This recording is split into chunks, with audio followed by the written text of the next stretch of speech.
I'm Cliff Groh. I'm a board member of Alaska Common Ground and the former chair.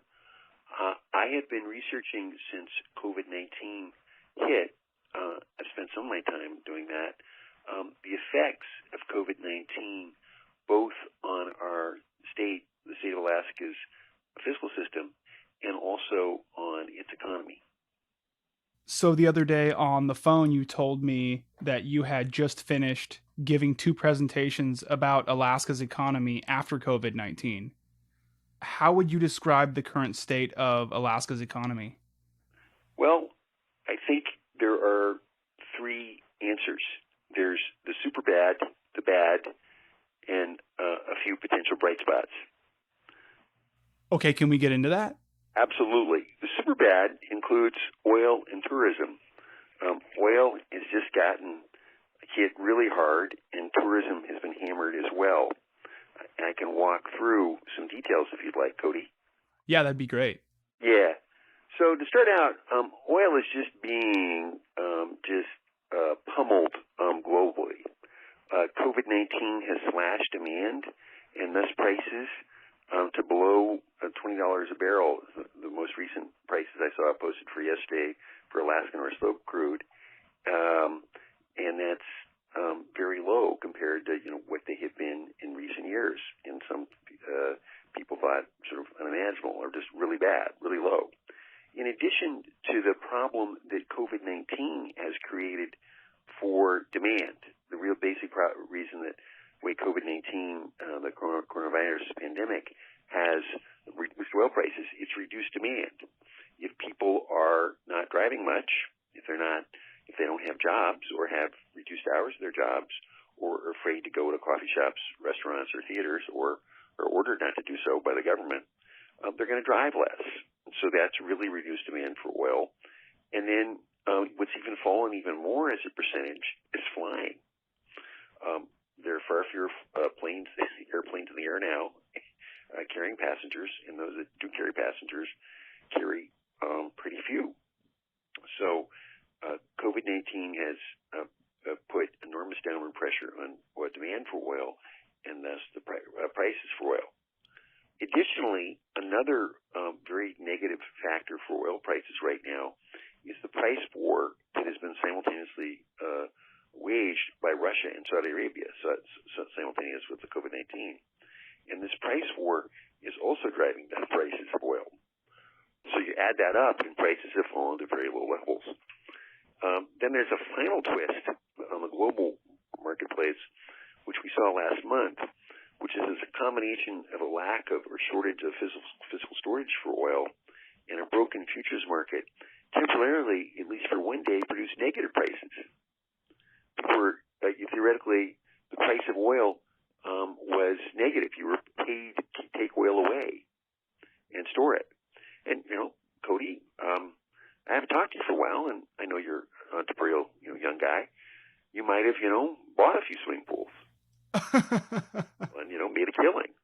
Or more seriously, you might have seen that there were some lower prices and some lower what's called distressed assets in the market, and you thought this is time for Cody to sweep in and buy for pennies on the dollar, and that may have already occurred. Cody Liska, oil man, and big time player. I'm just saying. Yeah. I know you try to hide it, keep your light under a bushel, but that was just my sense of you as a possibility. And then, without getting too much more into your personal finances, Alaska's oil industry, turning to our own state, Alaska's oil industry is really hurting and could be hit much more. TAPS throughput, that's the volume of oil going through the Trans-Alaska Pipeline System, or TAPS, has been cut by at least 20% for June. It was cut first by Alaska by 50,000 barrels, and then ConocoPhillips announced it was going to cut 100,000 barrels, which would be roughly 20% from where it was at the start of 500,000 barrels a day. And so the June volume will be probably no more than 400,000 barrels a day, barring some very substantial recovery in the oil market, in the price of oil. And how does that compare to where it usually would be? We've been running at about 500,000 barrels a day, and we're now at 450. As of yesterday, we're at 455,000 barrels, but we're going to be at 400,000 barrels or less in June because of these cutbacks. And then there are other effects too. That reduced oil production has meant reduced jobs in Alaska. A number of layoffs have occurred in the oil patch, and there's been reduced investment as well on Alaska's North Slope, and that will reduce future production. There have been wells that have been shut down and rigs that have been laid down or idled, and a lot of wells could be shut in at an actual price of $10 a barrel if producers expected that. And there's even a slight possibility, one of the legislators has said this, that the pipeline will be shut down in the summer. Some people said, well, he doesn't know for sure what he's talking about. That's just a rumor. But I'll tell you, and I need to disclose something here.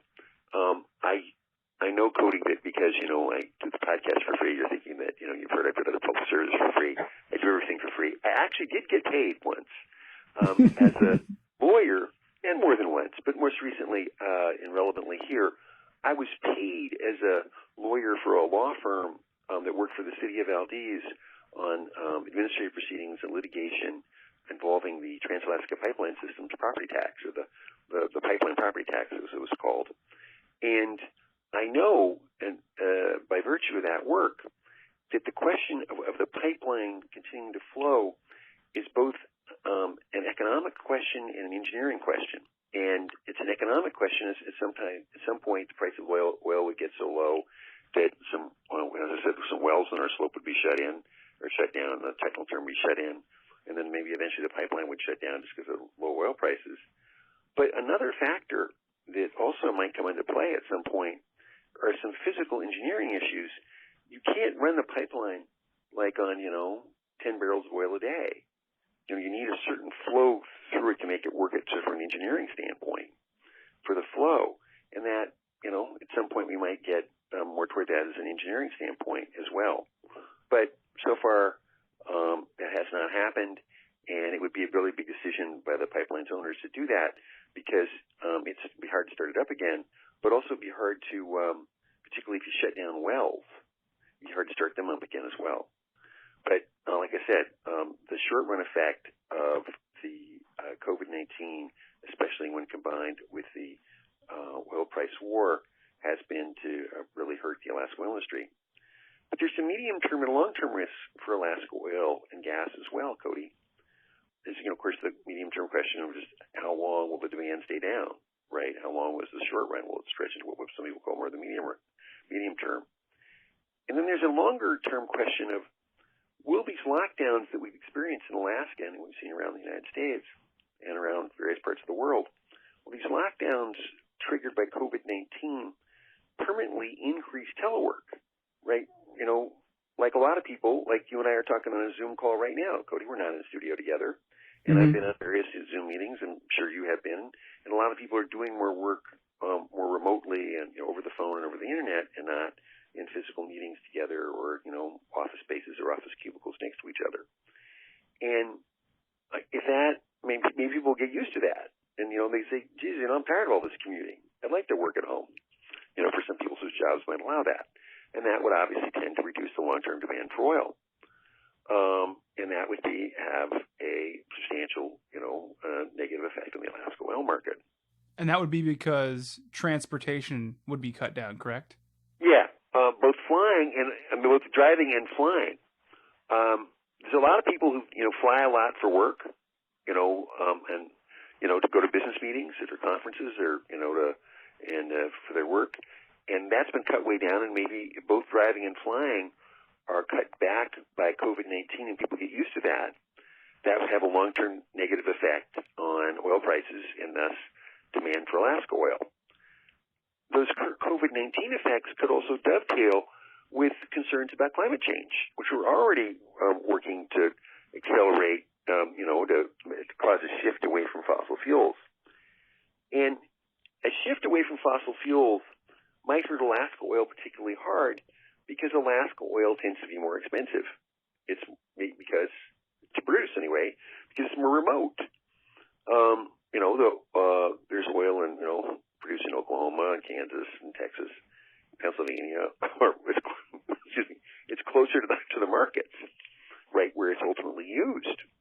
Mm-hmm. But Alaska, a lot of the oil produced in Alaska, as I told a friend of mine in LA today, goes out of exhaust pipes near his house. And so that's a lot longer way to travel, and so that's one of the reasons, it's just Alaska oil is more expensive to produce. And so one way that's showing up is the recent moves that predated COVID-19, where some big banks, there's a whole giant list of them, both in Europe and in North America, including such well-known names as Wells Fargo, JP Morgan Chase, Citi, and Goldman Sachs, have announced, hey, we banks, or this bank is among a list of banks that will no longer provide loans for investing in development, production and development of and exploration for oil in the Arctic. And a lot of Alaskans, there's some Alaskans have expressed unhappiness about that. Cody, I sort of see that as a canary in the coal mine, and that's a longer-term risk for Alaska oil that's related tangentially to COVID-19, but particularly to climate change concerns that people need to think really seriously about. Climate change, and to maybe some extent COVID-19, are going to result in some oil that is currently ticketed for going out of tailpipes in LA to be instead left unburned in the ground. And Alaska oil is particularly expensive to produce in a lot of cases, and that's some of the oil that might be most in that category. I want to say one more thing about Alaska oil and gas, which is the pandemic is bad news for the development of Alaska's natural gas, which was already in a lot of problems. And I mean by that, the big deposits of natural gas that are in Alaska's North Slope, that there's been a long-held dream for, more than 40 years, since the 70s at least, since the 70s, Cody, to somehow commercialize or monetize all the natural gas in the North Slope. And to, whether it's running it through a pipeline, down somehow through, down to Tidewater in the Gulf of Alaska, or down along the Alcan Highway, or through the McKenzie River Delta in Canada, or more recently ideas to take it off the slope, take it off in an LNG project, that would run down to the Gulf of Alaska, or through the most recent ideas you've heard about trying to take it off the slope, try to benefit from climate change and take it directly off the slope in ships. All those projects have faced substantial difficulty now that are worse now, and it's looking even less likely natural gas is going to get commercialized or monetized. And as a matter of fact, one consultant told me recently that he thought it was more likely, and I'm going to have to go slowly here because it was so surprising to me I had a hard time believing it too. A consultant told me recently, hey Cliff, it's more likely that people in Fairbanks will get gas from Tacoma, natural gas from Tacoma, than from Alaska's North Slope. That right now the economics are looking like it might be better to somehow ship up the natural gas from Tacoma to Whittier and then get it up on, to Fairbanks, than have the natural gas coming in that long-held dream down to from the North Slope.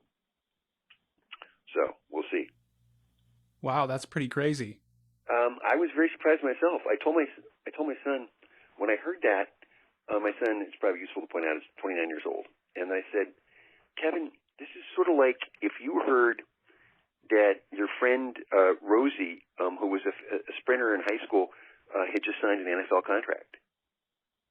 Not one of your friends who played football, right? Mm-hmm. Right. I was how surprised I was when I heard about that possibility of gas coming south into Fairbanks, from the south into Fairbanks as opposed to the north.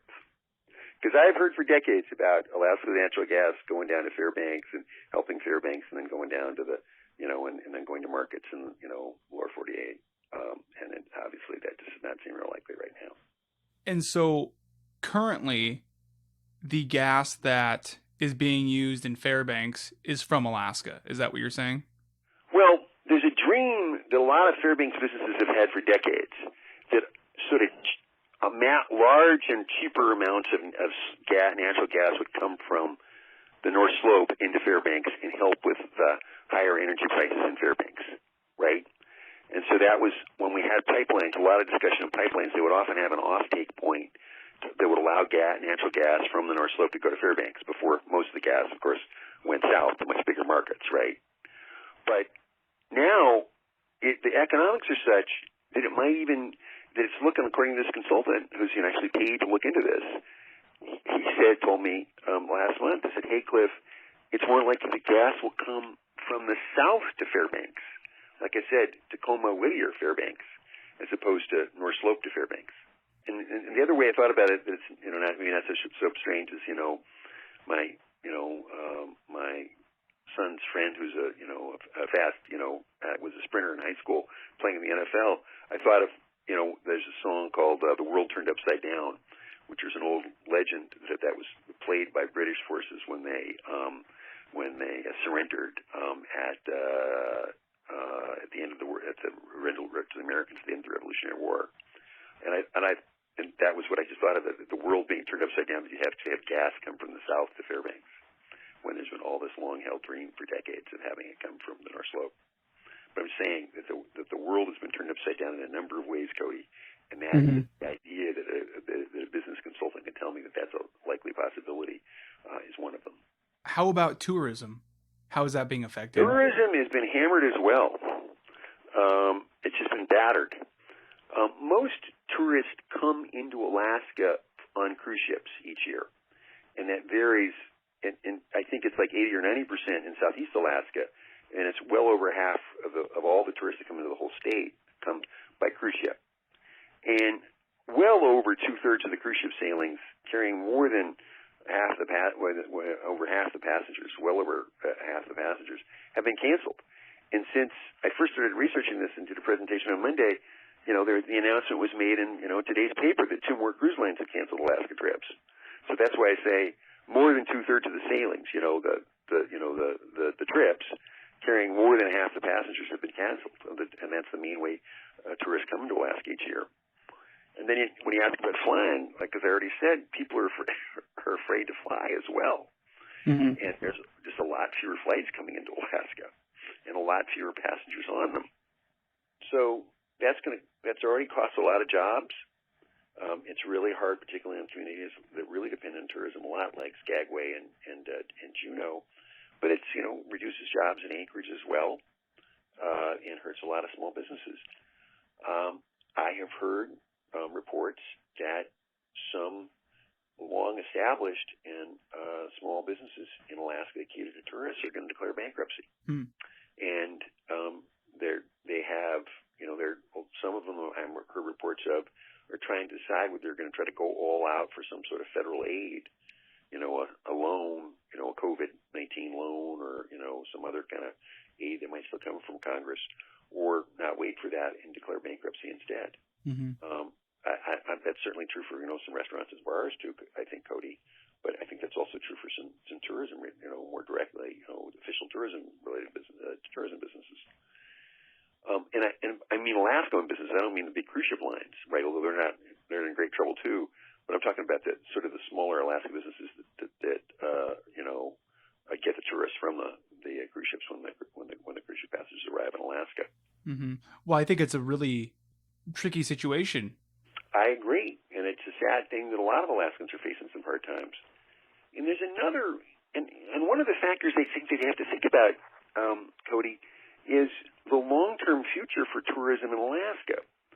There are always going to be tourists who are going to come here, right? Mm-hmm. Remember, over half the tourists come on cruise ships, and the passengers tend to be substantially over the median age.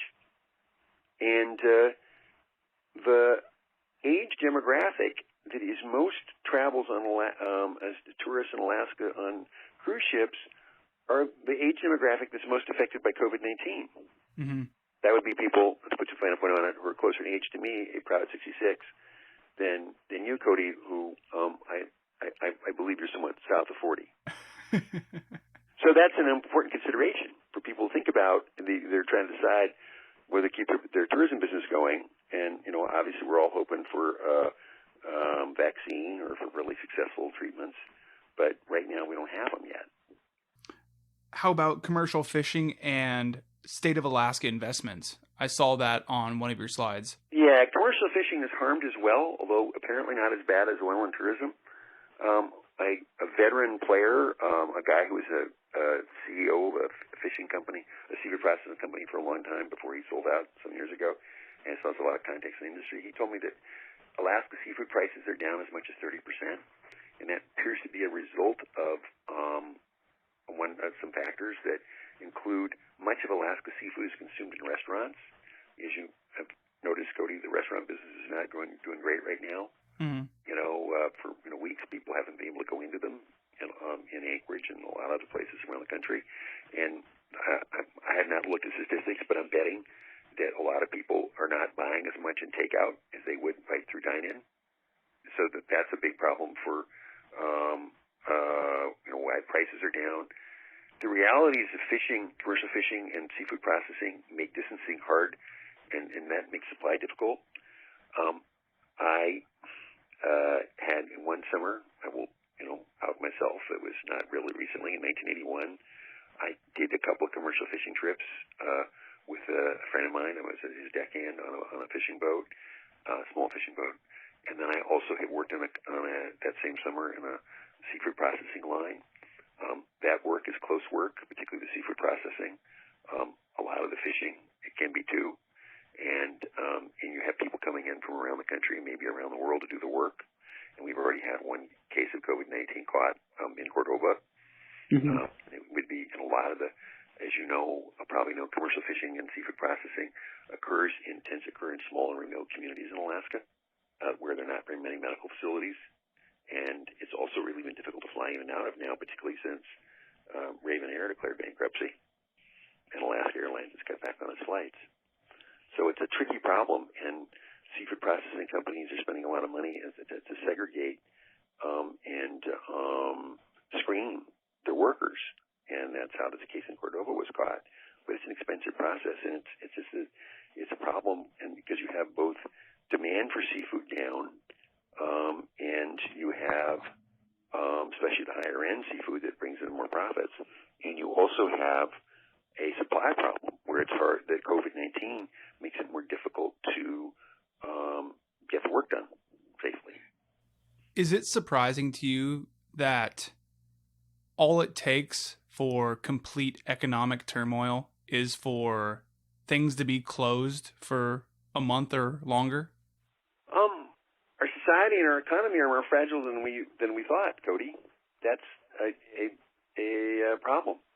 And people need to think more clearly about that. And this is true on an individual level, or a lot of people just don't have savings. Mm-hmm. And I note this. I was talking to a friend of mine. That friend of mine I was talking about in LA today. His wife's assistant got laid off by the company, and she's 23 years old. And she told her, former supervisor, said, "Geez, I'm what's last hired, first fired, and I'm applying for jobs. There are like 5,000 people applying, 5,000 applicants for a job now for the one job each job I apply for." Mm-hmm. And it's a grim reality and difficult situation. Particularly for people who I would think are less skilled, have less, don't have long track records. It's hard when you're 23 to have a long track record of success in on various jobs, right? Just haven't had enough time to build it up. And you also are, don't have usually list as many long list of skills that you've acquired over years on jobs. So it's a big problem. So what happens to the Alaska economy if this continues and businesses remain operating at a fraction of their capacity? It's a super big problem, and I don't know that. We're all hoping to come out on the other side. And I want to say that although Alaska's public health is not as threatened by COVID-19, and I'm not going to wood when I say that, so far we haven't had as bad an outbreak as New York or New Jersey or Michigan or Louisiana. But our economy is in some ways more vulnerable. I want to add another point that you already asked about. There's another way that COVID-19 is hurting, which is that it's cutting investment returns, not just in stocks, but in real estate. And the Permanent Fund is the biggest source of money for our budget. Now it comes from over half the money in the budget comes from the Permanent Fund earnings. And Permanent Fund earnings are going to be down, but I think over time, we may have lower investment returns. it stands as a matter of logic, Cody, that if not people aren't working much and they're not buying much, that your general investment returns are going to be reduced. So how are people you're presenting to reacting to all this information? It's grim and dire, but some people think that we'll get through better. And there's also sort of a split on, sort of based on, I guess, experiences in Alaska and sort of thinking clearly about sort of possible policy responses, which one traditional way to deal with this is to sort of spread money around and hope people can last longer. And the federal government's doing a lot of that. It's hard for the state to do that given that we had deficits, built-in structural deficits of about $1 billion a year each year before COVID-19 hit. Now, I expect that those deficits are going to be between $1 billion and close to $2 billion a year for years because of the reduced, demand for oil and reduced price of oil, reduced production of oil, and, there's going to be, over time, reduced investment earnings. And, of course, less fishing and less tourism, although the absence, because the state of Alaska doesn't have a broad-based tax, like an income tax or a statewide sales tax, the decline in the economy tends to hurt local governments right now more than it does the state. If anything, it hurts, if the tourism industry loses business and loses jobs, and the commercial fishing loses business and jobs, that tends to hurt, in some ways, local governments even more than the state, because the state government would normally capture revenues like through a broad-based tax, like an income tax or a statewide sales tax, but doesn't have that. But a lot of local governments around Alaska, of course, do have their own local sales taxes, and that's how they finance a lot of their governments, as well as property taxes and property values. Real estate values are going to probably go down as well, Cody, because of COVID-19.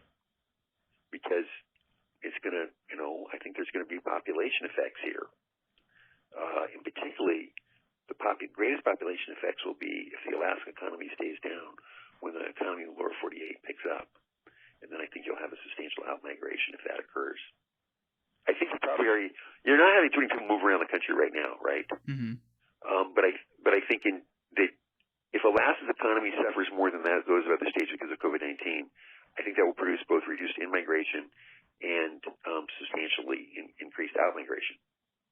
So it's possible that one long-term repercussion of COVID-19 will be people leaving Alaska. There could be some of that, and fewer coming, both of which, right? The way demographics in Alaska works is usually you have every year, unless you have a real famine or terrible war, you usually have more births than deaths in a place, right? Every year. That's called natural increase. So what usually affects the Alaska population, or if it's going to go down, which it has gone down several years in a row before COVID-19 hit, right, the last few years, the usual way the Alaska population goes down is that you have a substantial excess of out-migration over in-migration, because you always usually have, like I said, more births than deaths. To have a net population decline, you have to have just a swamping of that by way more out-migration over in-migration. So if you have increased out-migration and decreased in-migration, then that will lead, to a lower population. And the out-migration is more obvious to see, right? Because it's easier to see the van leaving than it is to see the one that didn't come, right? You can have a picture of the one that didn't come. It's easier to photograph the one that leaves. But, both have an effect. So we've talked a lot about doom and gloom so far. Is there anything positive you can tell me about Alaska's economy in the wake of COVID-19? 3 elements, yeah.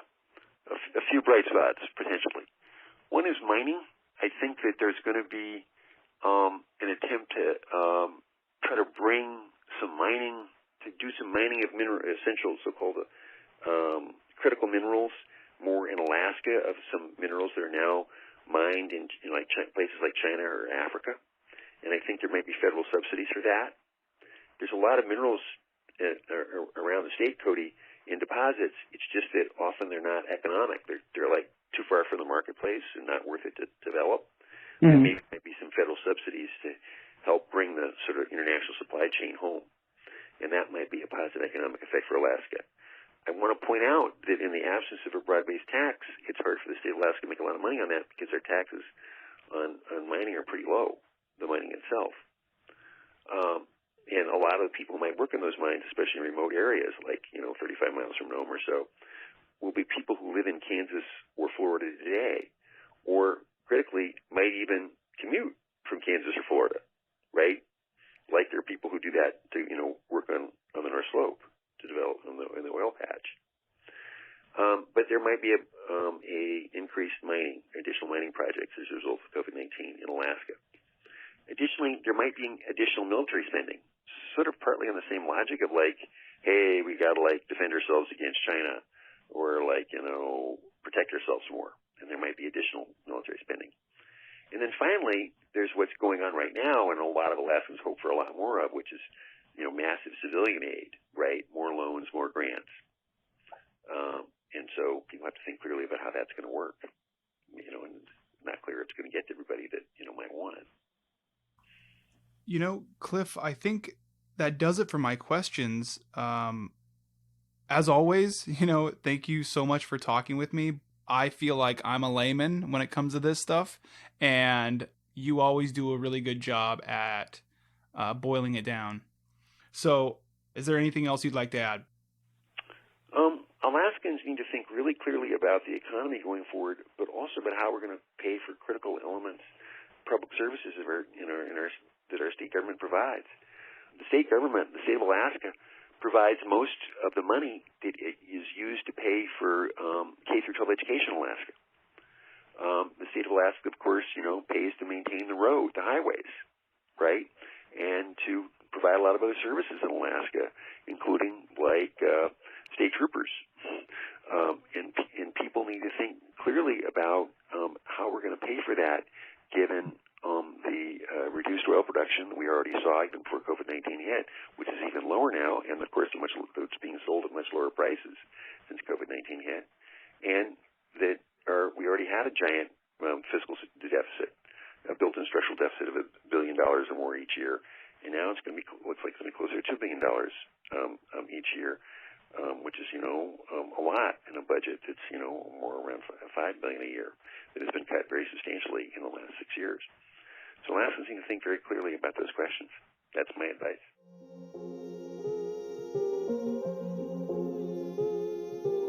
For more information about how you can support local grassroots journalism, go to www.patreon.com/Crude Magazine.